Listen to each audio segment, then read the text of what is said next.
How to make tearout. Let's start with the kick. Now with saturation, equalizer, R-bass, and transient shaper.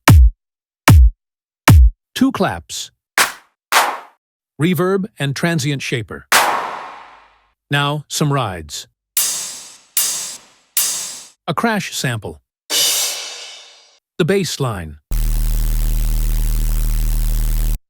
Now with a lot of plugins. The main bass.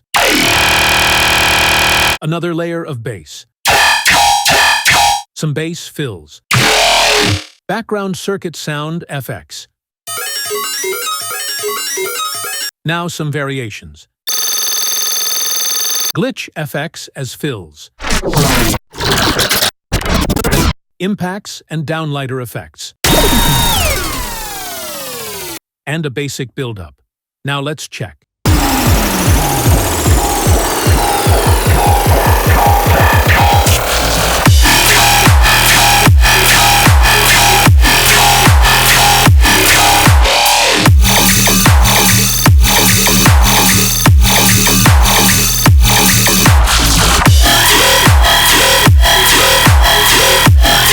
Check my samples and presets pack on description.